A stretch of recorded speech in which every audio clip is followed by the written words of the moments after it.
Hello everyone, welcome to our YouTube channel HR the way to success. स्वागत आप सब लोगों का हमारे YouTube channel HR the way to success में एक और नई वीडियो में। आज की वीडियो जो रहेगी वो हमारी आर्टिफिशियल ब्लड के ऊपर रहेगी। यानी कि आर्टिफिशियल ब्लड क्या होता है। आर्टिफिशियल ब्लड पहले मैं आपको यही क्लियर कर देती हूँ। आर्टिफिशियल ब्लड यानी ये कृत्रिम रक्त जो होता है वो लैब में तैयार किया जाता है, ना कि बॉडी में। ठीक है, तो आर्टिफिशियल ब्लड लैब में तैयार होने वाला ब्लड है, ना कि जो लोग हम ब्लड डोनेट करके आते हैं वो वाला रियल ब्लड होता है, और जो लैब में तैयार होता है वो आर्टिफिशियल ब्लड होता है। तो आज की वीडियो रहेगी हमारी आर्टिफिशियल ब्लड के ऊपर। कृत्रिम रक्त आर्टिफिशियल ब्लड या रक्त के विकल्प प्रयोगशाला में निर्मित पदार्थ हैं जिन्हें जैविक रक्त के ऑक्सीजन वाहक कार्य की नकल करने के लिए डिज़ाइन किया गया है, जो संक्रमण यानी कि इन्फेक्शन के जोखिम और ब्लड की आपूर्ति की कमी, प्रशीतन और रक्त प्रकार मिलान की आवश्यकता को कम करके पारंपरिक रक्त आदान के विकल्प प्रदान करता है। यानी कि आर्टिफिशियल ब्लड जो है वो रियल ब्लड का एक अल्टरनेट है। इसके दो मुख्य कारक हैं, परफ्लो और कार्बन इमल्शन जो ऑक्सीजन को घोलते हैं, और हीमोग्लोबिन आधारित ऑक्सीजन वाहक HbO(c) जो शुद्ध संशोधित हीमोग्लोबिन का उपयोग करते हैं। यद्यपि यह दवा आशाजनक है, फिर भी इसमें चुनौतियां बनी हुई हैं, जिनमें शरीर में इसकी सीमित आयु, संभावित दुष्प्रभाव तथा वास्तविक रक्त के सभी कार्य करने में असमर्थता शामिल है। तो जो आर्टिफिशियल ब्लड होता है उसकी एक समय सीमा होती है, यानी कि उसकी एक शेल्फ लाइफ होती है बॉडी में, कम शेल्फ लाइफ होती है, सीमित होती है, और कुछ दुष्प्रभाव भी हैं। और जितना कार्य शरीर में रियल ब्लड कर सकता है उतने कार्य सभी कार्य करने में आर्टिफिशियल ब्लड असमर्थ है। यानी कि जो कार्य हम अपनी बॉडी में रियल ब्लड के साथ कर सकते हैं वो सभी कार्य हम जो आर्टिफिशियल ब्लड है उसके साथ नहीं कर सकते हैं। तो आर्टिफिशियल ब्लड किस तरह से काम करता है। ऑक्सीजन परिवहन।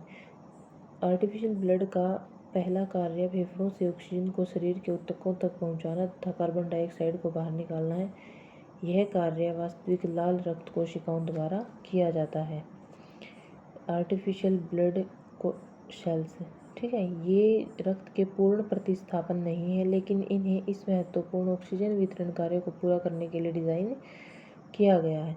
तो आर्टिफिशियल जो ब्लड है वो पूर्ण रूप से जो हमारा रियल ब्लड है उसका अल्टरनेट नहीं है, लेकिन इन्हें एक महत्वपूर्ण ऑक्सीजन वितरण कार्य को पूरा करने के लिए डिज़ाइन किया गया है। हीमोग्लोबिन आधारित ऑक्सीजन वाहक HbO(c), इनमें शुद्ध हीमोग्लोबिन का उपयोग किया जाता है, जो प्रायः पुराने मानव या पशु रक्त से प्राप्त होता है तथा छोटे स्थिर कोशिकाओं में भरा होता है। परफ्लोरोकार्बन PFC इमल्शन, ये कृत्रिम अणु हैं जो ऑक्सीजन को घोल सकते हैं और इसे रक्त के माध्यम से परिवहन कर सकते हैं। तो आर्टिफिशियल ब्लड के प्रमुख लाभ क्या हैं। आपूर्ति, वे रक्तदाता आपूर्ति तक सीमित नहीं है। सुरक्षा, इन्हें रक्त जनित रोगों के फैलने का खतरा नहीं होता। अनुकूलता, वे नो मैच हैं, जिसका अर्थ है कि उनका उपयोग किसी भी रोगी के लिए रक्त प्रकार संगतता जांच की आवश्यकता के बिना किया जा सकता है, यानी कि उन्हें ब्लड ग्रुप मैच करने की आवश्यकता नहीं होती। शेल्फ जीवन, कई संस्करणों की कमरे के तापमान पर लंबे समय तक शेल्फ लाइफ होती है, जबकि दान किए गए रक्त के लिए प्रशीतन की आवश्यकता होती है, इसकी जीवन काल सीमित होता है। चुनौतियाँ और सीमाएं। कार्यक्षमता, वे वर्तमान में केवल लाल रक्त कोशिकाओं के ऑक्सीजन वाहक कार्य की ही नकल करते हैं तथा अन्य महत्वपूर्ण भूमिकाएं नहीं निभा सकते, जैसे श्वेत रक्त कोशिकाओं या थक्का प्लेटलेट्स से। ठीक है, जो आर्टिफिशियल ब्लड है ना वो सिर्फ जो हमारे रेड ब्लड सेल का कार्य होता है ना कि ब्लड में ऑक्सीजन को लेके जाना और ब्लड में कार्बन डाइऑक्साइड को लेके आना, सिर्फ वो कार्य कर सकते हैं, ना कि वो हमारी श्वेत रक्त कोशिकाओं का कार्य है जो कि रोगों से प्रतिरक्षा करती हैं, या फिर प्लेटलेट्स का कार्य है, तो वो कार्य आर्टिफिशियल ब्लड नहीं कर पाता है। जैविक प्रभाव, कुछ संस्करणों का शरीर में जीवन काल छोटा होता है, एलर्जी पैदा कर सकता है, या अप्रत्याशित शारीरिक प्रभाव हो सकते हैं। नैदानिक प्रभावकारिता, यद्यपि अधिकांश आर्टिफिशियल ब्लड उत्पाद आशाजनक हैं, फिर भी वे अभी भी नैदानिक परीक्षणों में हैं तथा अभी तक उन्हें व्यापक बाजार स्वीकृति नहीं मिली है। अभी तक जो आर्टिफिशियल ब्लड है उसको आशाजनक है वो, लेकिन अभी तक व्यापक बाजार में वो उनको स्वीकृति नहीं मिली। आर्टिफिशियल ब्लड एक ऐसा पदार्थ है जिसे जैविक रक्त के कुछ कार्यों, विशेष रूप से ऑक्सीजन के परिवहन की नकल करने के लिए डिज़ाइन किया गया है। इसे परंपरागत रक्त आदान के विकल्पों के रूप में विकसित किया जा रहा है। आर्टिफिशियल ब्लड बनाने के कारण क्या थे? रक्त की कमी। प्राकृतिक रक्त की आपूर्ति अक्सर सीमित होती है, खासकर बड़ी आपदाओं या आपातकालीन स्थितियों के दौरान हमें कृत्रिम रक्त की बड़ी मात्रा में उत्पादित किया जा सकता है। यानी कि सबसे पहली बात है, कोई भी आपदा आ जाती है या फिर कोई भी बड़ी आपातकालीन स्थितियाँ होती हैं, उस समय हमें रक्त की बहुत ज़्यादा आवश्यकता होती है। यानी कि रक्त की पूर्ति ना हो पाने के कारण कई जानें चली जाती हैं, तो उसके लिए आर्टिफिशियल ब्लड बनाने की ज़रूरत पड़ी है। ठीक है, क्योंकि उस समय हमें जो हमारा रियल ब्लड होता है उसकी आपूर्ति हम नहीं कर पाते हैं, इसलिए हम वहाँ पर जो है सिर्फ जीवन काल बचाने के लिए हम आर्टिफिशियल ब्लड का यूज़ करते हैं। रक्त जनित संक्रमण का जोखिम। दान किए गए रक्त में हेपेटाइटिस, HIV जैसे संक्रमणों का खतरा हो सकता है। कृत्रिम रक्त बाँझ होता है जिससे यह जोखिम खत्म हो जाता है। रक्त के प्रकार का मिलन।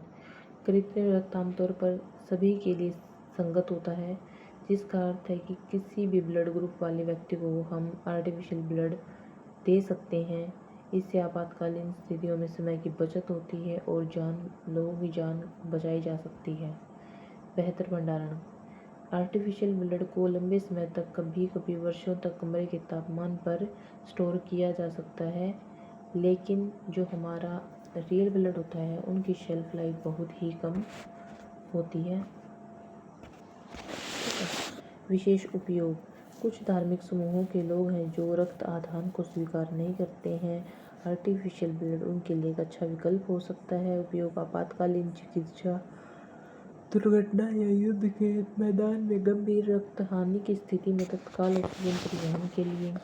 शल्य चिकित्सा, सर्जरी के दौरान रक्त की कमी को पूरा और नियंत्रित करने के लिए। दूर दराज के क्षेत्र, ऐसे स्थान जहां रक्त ब्लड बैंक उपलब्ध नहीं है, वहां के लिए जीवन रक्षक साबित हो सकता है। अंग प्रत्यारोपण, दाता अंगों को बेहतर ढंग से सुरक्षित करने के लिए।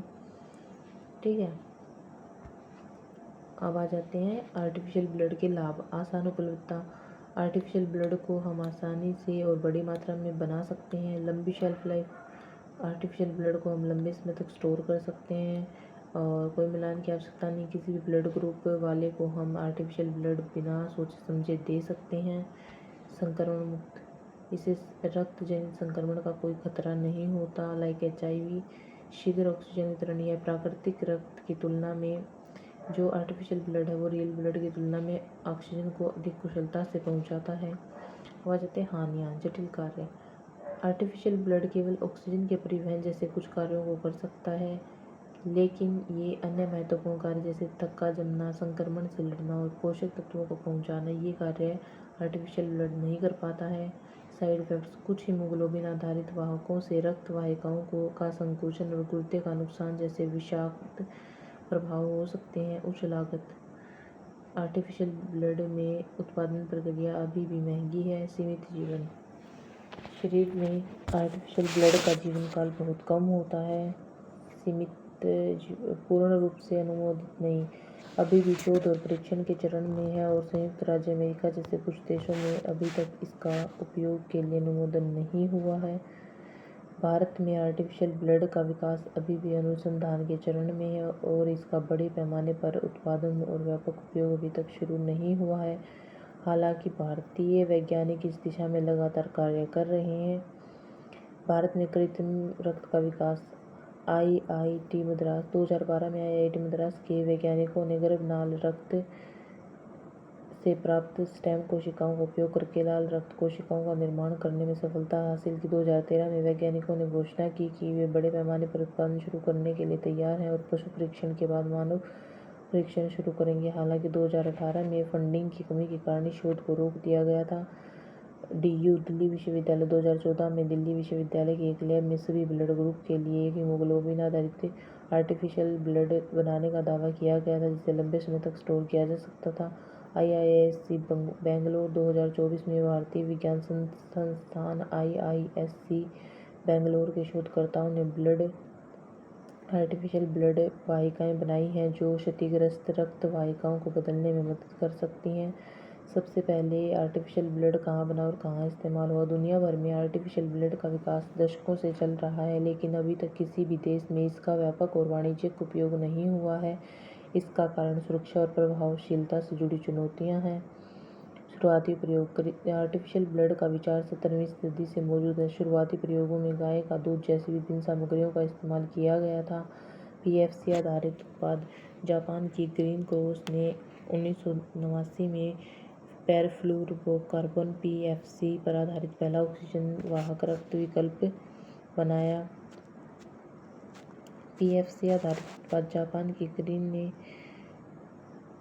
जिसे अमेरिका के फूड एंड ड्रग एडमिनिस्ट्रेशन से मंजूरी मिली थी, हालांकि सीमित सफलता और साइड इफ़ेक्ट्स के कारण 1914 में वापस ले लिया गया था।